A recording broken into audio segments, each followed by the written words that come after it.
Вы смотрите новости на Якутия-24, в студии Иван Лазаренко, и коротко о главном в этом выпуске. Коллективы авиакомпании «Якутия» представили нового руководителя.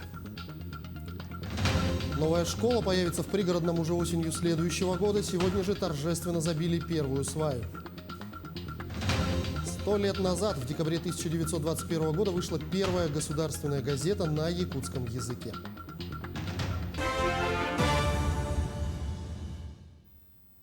Грузоподъемность увеличили на ледовой переправе по маршруту Хатасы-Павловск в республике с 10 декабря. Теперь переправа открыта для машин весом до 5 тонн. Открыть движение позволили результаты замеров толщины льда. Ожидается, что для транспорта до 20 тонн зимник откроется 20 декабря, до 30 тонн 28 декабря и до 40 тонн 6 февраля. Зимник от микрорайона Кангаласы до Соттинцев в Усть-Алданском районе откроется ориентировочно 25 декабря для транспорта до 3 тонн. Ледовая же переправа от Даркылаха до Нижнего Бестяха на автодороге федерального значения Колыма начнет работу ориентировочно 5 января для транспорта общей массой до 10 тонн. Госавтоинспекция республики проведет массовые проверки на дорогах 11-12 декабря.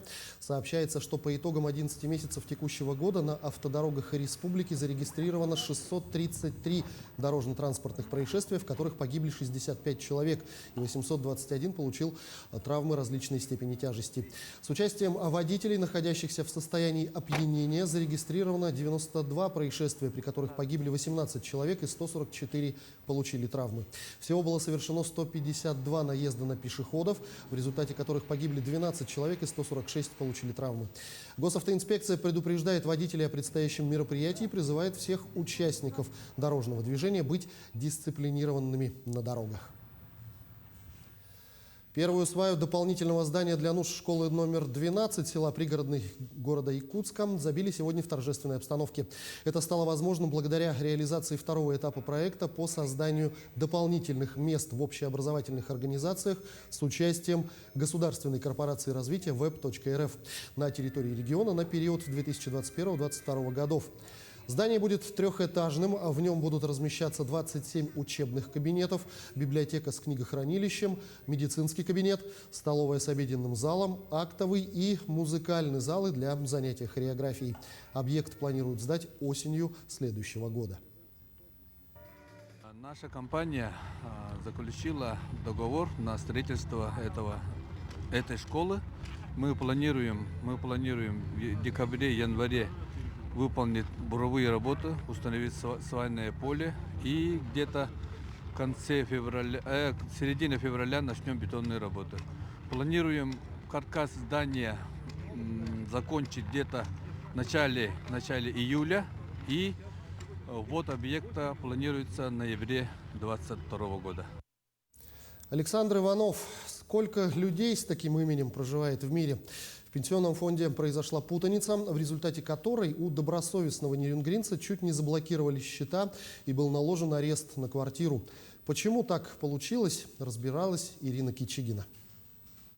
Наш герой узнал о своей задолженности в декабре прошлого года, когда на сайте госуслуг ему пришло уведомление о том, что у него есть непогашенный кредит, который он якобы оформил в Хабаровском крае.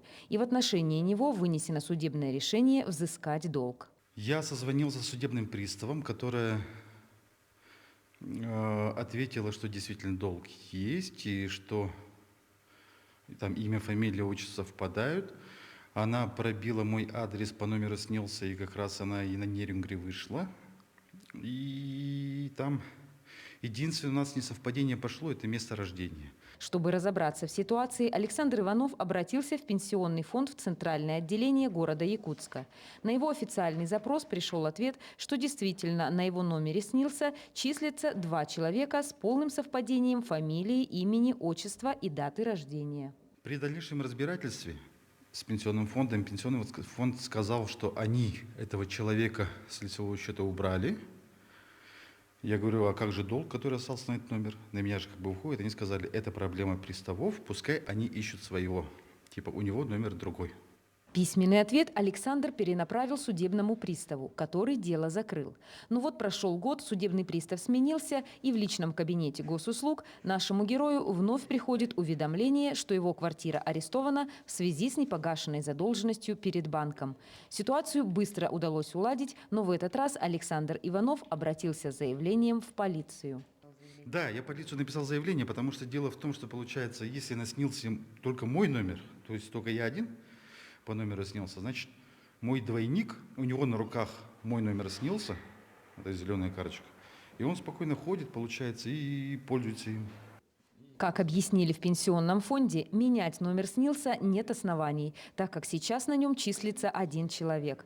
И у Александра остаются опасения, что это еще не конец истории, которую он, как режиссер театра, мог бы воплотить на сцене. Ирина Кичигина, Вадим Барашков, Нерюнгри. Коллективу авиакомпании «Якутия» представили нового руководителя. Им стал Андрей Винокуров, утвержденный на должность Советом директоров авиакомпании. С сентября Андрей Винокуров временно исполнял обязанности руководителя авиакомпании, а до этого был заместителем гендиректора по коммерции. В мероприятии принял участие министр транспорта и дорожного хозяйства региона Владимир Сивцев, который отметил, что авиакомпания «Якутия» – основной авиаперевозчик и стратегическое системообразующее предприятие, в связи с чем правительство региона ставит перед ним достаточно жесткие требования в части повышения эффективности, ответственности работы всех подразделений. Это касается и безопасности, и регулярности полетов. Министр выразил уверенность, что все эти требования новым руководителям будут обязательно реализованы. У нас сегодня имеется концепция развития на ближайшее время, и мы, как говорится, правительство и Министерство транспорта оказываем и готовы оказывать и продолжать оказывать поддержку нашему основному системообразующему предприятию в авиационной отрасли, нашему главному перевозчику Республики авиакомпании «Якутия». На Винокурова Андрея Семеновича, нового генерального директора, возлагаются большие надежды. Человек уже давно работает в авиационной отрасли, значит, 12 лет проработал в авиакомпании «Якутия», работал и в авиакомпании «Полярной авиалинии» заместителем генерального директора. Поэтому уверен, у него все получится, и он соберет хорошую, опытную команду. Сегодня школам Якутии вручили ключи от новых школьных автобусов ГАЗ и ПАЗ. Транспортные средства полностью соответствуют всем стандартам и нормам по перевозке школьников. Прежде всего требованиям по безопасности, надежности и эргономичности. На торжественном мероприятии побывала наша коллега Надежда Саханская. Она расскажет более подробно.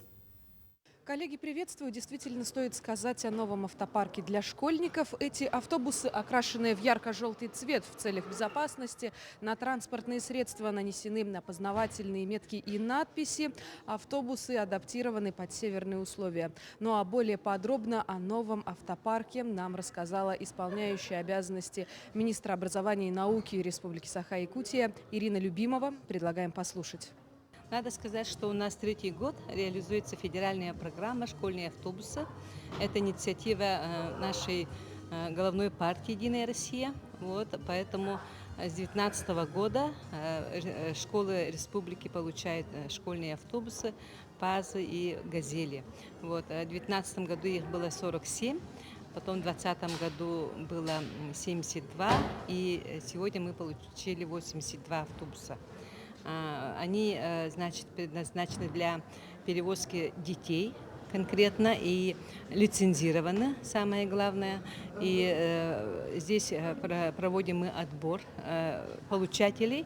Не все школы могут получить, потому что есть условия, чтобы был обязательно подвоз детей в организации образовательного процесса и должны соответствовать технические условия содержания автобусов. Это, во-первых, это и водители такой категории, которые требуются, и наличие гаражей и так далее. Поэтому школьные автобусы они получают школы конкретно и, конечно, потом проходят процедуру лицензирования перевозки детей. Второй год уже у нас северный вариант, поэтому вот те «Газели», которые сегодня мы даем северным районам, они соответствуют под именно арктические условия. Муниципальное образование школы все определены, они в основном все районы получают, но количество разное, так как не все отвечают тем условиям, о которых я говорила. Ну а я отмечу, что на эти цели было предусмотрено более 165 миллионов рублей. Теперь новые автобусы будут развозить школьников из отдаленных населенных пунктов.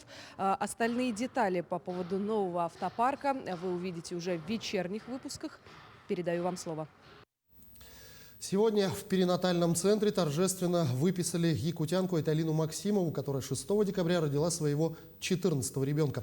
Новорожденную девочку родители назвали Милана. Теперь в семье 8 мальчиков и 6 девочек. Самой старшей в семье дочки 22 года. Состояние Айталины и ее дочки хорошее. Беременность и роды прошли удовлетворительно, без патологий. Матерью героиней Айталина Максимова стала в 2018 году. Сейчас ее семья является самой многодетной в республике. Отметим, что за 11 месяцев текущего года в республиканском перинатальном центре родилось 5298 детей. А многодетных рожениц, которые в этом году стали матерями в 5-й и более раз, уже 738.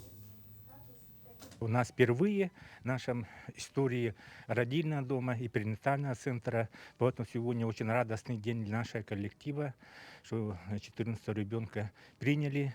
Роды прошли очень хорошо, без осложнений.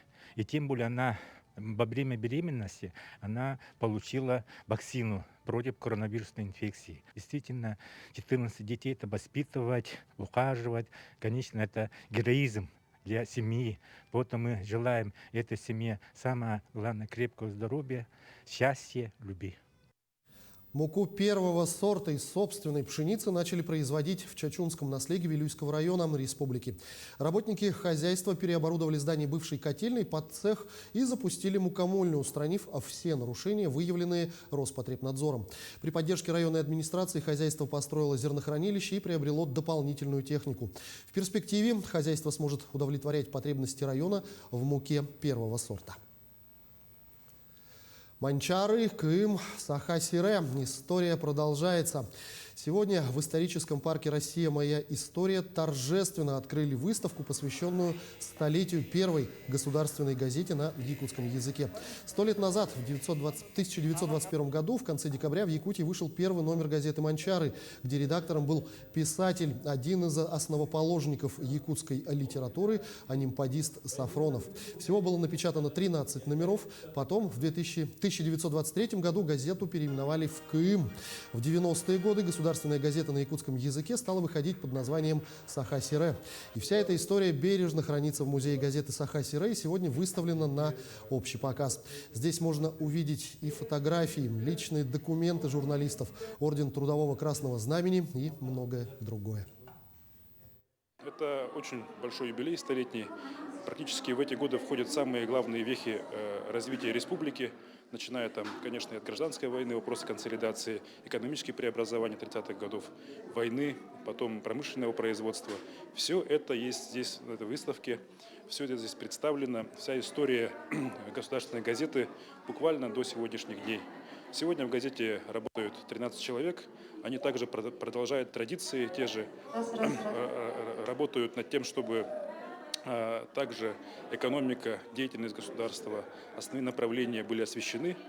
И самое главное, газета не стоит на месте, газета выходит сегодня у нас в электронном виде на сайте Дерсас, также имеет свои паблики и продолжает свое дальнейшее развитие.